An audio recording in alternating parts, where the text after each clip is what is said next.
सुबह को जब काम के लिए निकलते हैं तो उनको दिखाई देता है कि पास की झाड़ियों में एक बड़ा सा थैला पड़ा हुआ है जिसमें से अभी भी खून निकल रहा था। क्योंकि रात भर बारिश होने के बावजूद उसमें से खून निकलना लोगों को ये शंका पैदा हो जाती है कि हो सकता है इसमें किसी की लाश हो। तभी उनमें से कुछ लोग पुलिस कंट्रोल रूम को सूचना दे देते हैं। तो वहाँ से जो पुलिस कंट्रोल रूम होता है, जो पड़ोसी थाना है, उसको फ़ोन करते हैं। तो वहाँ से एक सिपाही आता है और सब इंस्पेक्टर और एक कांस्टेबल को सूचित करता है और उनको नेवाली के गांव भेज दिया जाता है। जब नेवाली पहुँचते हैं तो उनको दिखाई देता है कि कुछ लोगों की भीड़ इकट्ठी हुई है। तो सब इंस्पेक्टर और कांस्टेबल को ये समझते देर नहीं लगती है कि यहीं पर लाश पड़ी हुई है। तो वहाँ पर जब वो पहुँचते हैं तो उस थैले को बाहर निकालते हैं तो उसमें क्या देखते हैं, एक बड़ी सी मोटी सी परतदार एक पॉलीथीन है जिसमें लाश काट करके भरी हुई है। जब उसको बाहर निकालते हैं तो उनको स्पष्ट रूप से प्रतीत होता है कि 27-28 साल के युवक की लाश है, जो कि सांवले रंग का एक सुंदर युवक था। पुलिस वालों को ये समझते देर नहीं लगती है कि इसको मारने के लिए एक आदमी का तो हाथ है नहीं, कम से कम तो दो या तीन लोगों की ज़रूरत पड़ी होगी। ये जब देख लेते हैं इसके बाद अपने थाने को फ़ोन करते हैं। तो थाने से इंस्पेक्टर मय पुलिस बल के और महिला पुलिस को लेने के बाद वहाँ पर पहुँच जाते हैं। तो जब उस लाश की शिनाख्त के लिए पूछा जाता है तो वहाँ पे मौजूद लोग बताते हैं कि ये कुछ दिन पहले ही यहाँ रहने आए संजय हजारे की लाश है। तो पुलिस वाले उनसे आगे की और कुछ बातें पूछते हैं तो वहाँ पे मौजूद लोग बताते हैं कि ये संजय हजारे अपनी पत्नी अनुभा और अपने दोस्त दीपांकर के साथ यहाँ पे रहता था और उसके साथ एक छोटी सी बच्ची है। इतनी पूछताछ करने के बाद इंस्पेक्टर उसकी पत्नी अनुभा को सूचना देते हैं। तो उसकी पत्नी तुरंत वहाँ पे आती है और अपने पति की लाश को देखकर फूट फूट कर रोने लगती है। कुछ देर तक रोती रहती है तो पुलिस वाले उसको बंद करते हैं कि जो है रोना बंद कर दो। इसके बाद जैसे तैसे वो जब रोना बंद कर देती है तो उसकी ज़रूरी कार्रवाई करने के बाद उस लाश को पोस्टमार्टम के लिए भेज देते हैं। इसके बाद पूरा पुलिस फोर्स थाने चला जाता है और वहाँ जाने के बाद सलाह मशवरा करते हैं कि आखिर इसका कातिल कौन है। तो सभी लोग सलाह ये पारित करते हैं कि इंस्पेक्टर अगारकर को इसकी जांच दी जाए। तो सबकी सलाह से इंस्पेक्टर अगारकर को उसकी जांच सौंप दी जाती है। इंस्पेक्टर को पहले से ही उसकी पत्नी पर शक हो चुका था, क्योंकि उसकी पत्नी जिस तरह से रो रही थी, रोने के साथ साथ इधर उधर देख रही थी, तो इंस्पेक्टर को पूरा शक था कि हो सकता है पति के खून में इसकी पत्नी शामिल हो। तो उसकी पत्नी को बुलाया जाता है, उससे पूछताछ की जाती है। तो उसकी पत्नी बताती है कि मुझे इसके बारे में कोई जानकारी नहीं है। तो इंस्पेक्टर पूछते हैं कि उस रात को आखिर क्या हुआ था। तो उसकी पत्नी अनुभा बताती है कि मेरे पति को अंडे खाने की इच्छा थी उस दिन और अंडा लेने बाहर गए हुए थे। उसी समय बारिश होने लगती है और बारिश के कारण 10-11 बजे तक हम इंतज़ार करते रहे। जब नहीं आए तो मैं अपनी बच्ची को लेकर के लेट गई और सो गई। मैंने ये सोचा कि हो सकता है बारिश के कारण कहीं रुक गए हों, बाद में आ जाएंगे। इतनी पूछताछ होने के बाद उसकी पत्नी को इंस्पेक्टर छोड़ देते हैं। इसके बाद जो दोस्त साथ में रह रहा था दीपांकर, उसको बुलाया जाता है। तो दीपांकर स्पष्ट रूप से मना करता है कि मुझे इस बारे में कोई भी जानकारी नहीं है, ना मेरा कोई दोष है, क्योंकि उसकी बातों से ही इंस्पेक्टर को लगा था कि ये दोषी नहीं है। लेकिन उसकी पत्नी के ऊपर इंस्पेक्टर का शक अभी भी था। तो आगे क्या हुआ, उसकी पत्नी ने बताया कि यहाँ आने से पहले हम गौतम नगर में अंधेरी मुंबई में रहते थे। तो इंस्पेक्टर अपनी एक टीम वहाँ पे भेजते हैं और उसके बारे में जानकारी हासिल करते हैं। वहाँ जाकर के पता चलता है कि इसकी पत्नी जो है, वहाँ पे एक दूसरा व्यक्ति रहता था संजय हजारे के गांव का ही, जिसका नाम था संजीव। तो संजीव के साथ उसकी पत्नी अनुभा के शारीरिक संबंध थे, अवैध संबंध थे। इसी कारण पति और पत्नी के बीच लगातार झगड़ा होता रहता था और यही कारण हो सकता है कि इन दोनों ने इनको मिलके मार दिया हो। इतनी वहाँ से जानकारी लेने के बाद इंस्पेक्टर वहाँ से वापस आ जाते हैं। दोबारा उसकी पत्नी को थाने उठवा लेते हैं। इसके बाद कड़ाई से पूछताछ करते हैं तो उसकी पत्नी सारा सच उगल देती है। इसके बाद पुलिस जो दूसरा मुजरिम था संजीव, उसको भी पकड़ लेती है। संजीव और उसकी अवैध संबंध जिससे थे अनुभा, दोनों से पुलिस ने जब पूछताछ की तो एक नई कहानी निकल के आई। संजय हजारे पश्चिम बंगाल के 24 परगना बीरभूम का रहने वाला था और उसके यहाँ पे सोने चांदी की नक्काशी का काम होता था। थोड़ी बहुत पढ़ाई करने के बाद वो भी कार्य सीख लेता है। कुछ दिन तक तो वो गुजर बसर करता रहता है। इसके बाद 2001 में उसकी शादी अनुभा से हो जाती है और इस शादी को दीपांकर करवाता है और 2005 तक वो अपने गांव में ही कार्य करता रहता है। जब वहाँ पे गुजर बसर करना बहुत कठिन हो जाता है तो वहाँ से वो मुंबई का रुख करता है और मुंबई में जब पहुँचता है तो कुछ दिनों तक तो छोटे मोटे काम करता रहता है और इसके बाद उसको बोरीवली में एक बड़ी फर्म में काम मिल जाता है, जिससे उसका काम अच्छी तरह से चलने लगता है। कुछ दिनों तक काम करता रहता है और पैसा इकट्ठा करने में लगा रहता है। जब उसके पास पर्याप्त मात्रा में पैसा इकट्ठा हो जाता है तो वो अंधेरी मुंबई में गौतम नगर नामक जगह में एक घर ले लेता है। उसके घर में 2 कमरे थे, बरामदा और बाकी लेटरिन बाथरूम ये सब चीज़ें थीं। कुछ दिनों तक वो वहाँ रहता है और उसके बाद अपनी पत्नी को भी वहाँ ले आता है।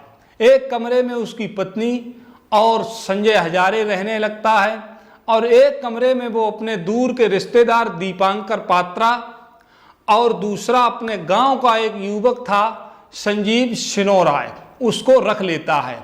इस तरह से उनकी जिंदगी मजे से कटने लगती है। अच्छा खासा पैसा कमाने लगते हैं।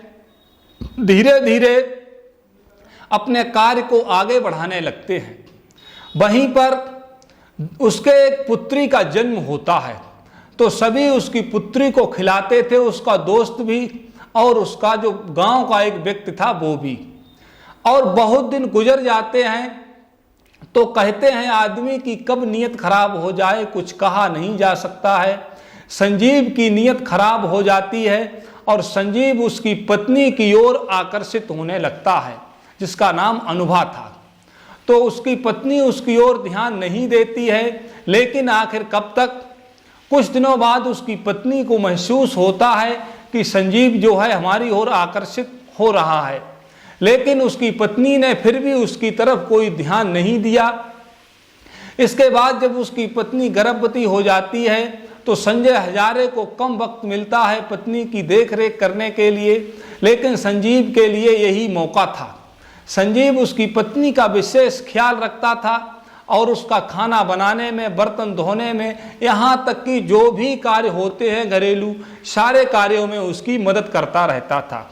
इससे अनुभा भी उसकी ओर आकर्षित हो जाती है। बच्चा पैदा होने के कुछ दिनों के बाद एक दिन जो दीवार बनी हुई थी वो टूट जाती है। अनुभा और संजीव के बीच शारीरिक संबंध बन जाते हैं तो दोनों को बड़ा पछतावा होता है कि आखिर हमने ये गलत कर्म क्यों किया। लेकिन एक बार दीवार टूटी तो फिर बार बार टूटने लगती है।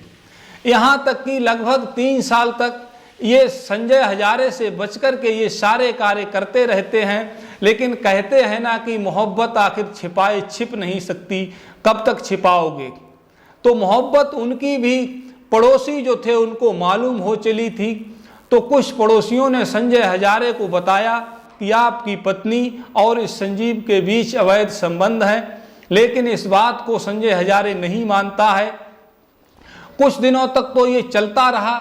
एक दिन संजय हजारे घर पे आता है किसी काम से, अचानक से बीच में आ जाता है तो क्या देखता है कि संजीव और उसकी पत्नी अनुभा आपत्तिजनक स्थिति में थे।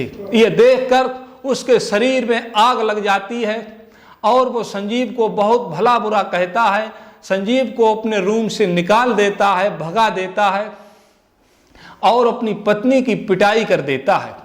इस तरह से वो तो भाग गया था, मामला शांत हो जाता है, लेकिन इसके बावजूद भी जब संजय हजारे नहीं होता था तो संजीव कभी कभी वहां आता रहता था। अपनी प्यास मिटाने के बाद वहां से चला जाता था। उसकी पत्नी भी संजीव से अत्यधिक प्रेम करती थी, अपने पति को इतना प्रेम नहीं करती थी। इसके बाद एक दिन फिर ऐसा होता है, संजीव आता है और उसकी पत्नी के साथ हंसी ठिठोली करने लगता है, मौज मस्ती करने लगता है। लेकिन तभी अचानक से संजय हजारे आ जाता है। जब वो पकड़ लेता है तो उस दिन भी संजीव तो भाग जाता है, लेकिन अनुभा की पिटाई हो जाती है। इससे अनुभा को बड़ा गुस्सा आता था, क्योंकि उसने अपने पति की जगह पर वो संजीव को ही अपना पति मानने लगी थी। इस तरह से वो तो भाग गया, लेकिन संजय हजारे को ये लगने लगा था कि हमें किसी न किसी तरह से यहाँ से अब निकलना चाहिए। इसके बाद वो अपने दोस्तों के साथ मिलकर उस घर को बेच देता है और नेवाली गांव की आकृति चाल में एक दूसरा घर खरीद लेता है और 12 नवंबर 2015 को पूजा पाठ कराने के बाद उस घर में प्रवेश कर जाता है, वहीं पे रहने लगता है। इसके बाद 10 दिन हो चुके थे। इधर संजीव और अनुभा को अलग हुए एक दूसरे की फोन पे बातचीत होती रहती थी। आखिर 10 दिन तक कैसे उनके कटे ये तो वो ही जानते थे। एक दूसरे के बगैर बेचैन रहने लगे। तो अनुभा उनको फोन करती है कि संजीव आ जाओ, तो संजीव वहां पहुंच जाता है और दोनों अपना अपना मुंह काला करते हैं और मुंह काला करने के बाद संजीव वहां से चला जाता है। इस तरह से उनकी अब दिनचर्या बन जाती है, क्योंकि संजय हजारे जो अनुभा का पति था रात की ड्यूटी करता था, तो संजीव दिन में पहुंच जाता था, और जब वो दिन की ड्यूटी करता था तो संजीव रात में पहुंच जाता था।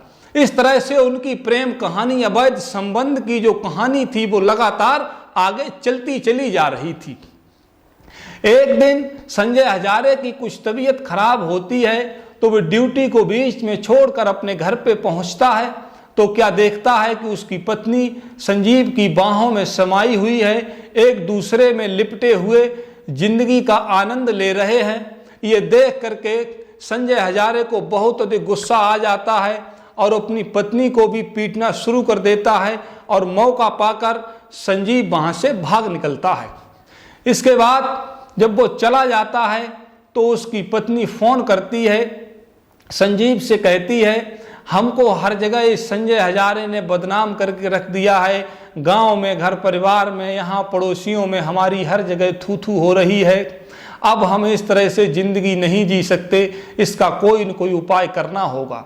तो संजीव हजारे कहता है क्या उपाय तुमने सोचा है? तो उसकी पत्नी अनुभा कहती है कि संजय हजारे को जान से मार दिया जाए, अब यही एक उपाय है। तुम कल आ जाना, बाकी हम व्यवस्था कर लेंगे, और एक चाकू साथ में लेते आना। रात को 8:30 बजे हर हालत में यहाँ पे आ जाना। इतनी बात समाप्त होने के बाद अगले दिन 8:30 बजे संजीव बाजार से एक चाकू खरीद कर वहाँ पे पहुँच जाता है। तो अनुभा पहले से ही वहाँ पर उसका इंतजार कर रही थी। उसको जैसे ही आते देखा तो दोनों कुछ देर मौज मस्ती करते हैं, और मौज मस्ती करने के बाद वो संजीव को दूसरे कमरे में छिपा देती है और खुद बैठ जाती है। और जैसे ही उसका पति संजय हजारे वहाँ पे पहुँचता है, खाना मांगता है कि जा अनुभा खाना ले आओ, बड़ी तेज भूख लगी है। तो अनुभा खाना तो नहीं लाती है, उसको पीछे से एकदम कस के पकड़ लेती है और अपना गुस्सा उतारने लगती है। संजीव जो पीछे छिपा बैठा हुआ था, तभी वो अचानक निकल आता है और छुरे से उसके गले पर वार करता है। तो संजीव 2-3 लगातार वार करता है तो संजय हजारे नीचे गिर जाता है। इसके बाद उसकी दोनों मिलकर के हत्या कर देते हैं। जब तक मर नहीं जाता है तब तक उसको छोड़ते नहीं हैं। और अचानक से वहाँ पे बारिश होने लगती है। इस बारिश का फ़ायदा वो उठाते हैं, एक कैरी बैग में उसकी लाश को भर के नेवाली गांव से 200 मीटर दूर झाड़ियों में फेंक देते हैं। ये पूरी कहानी सुनाई किस तरह से उस औरत ने अपने पति को मौत के घाट उतार दिया एक प्रेमी के साथ होने पर। अब प्रेमी भी नहीं मिला और पति भी नहीं मिला और दोनों को जेल भेज दिया जाता है। अभी भी जेल की हवा खा रहे होंगे। मित्रों, तो कैसी लगी हमारी कहानी हमको कमेंट में बताना, और चैनल अगर सब्सक्राइब न किया हो तो चैनल को सब्सक्राइब जरूर कर लेना। धन्यवाद मित्रों।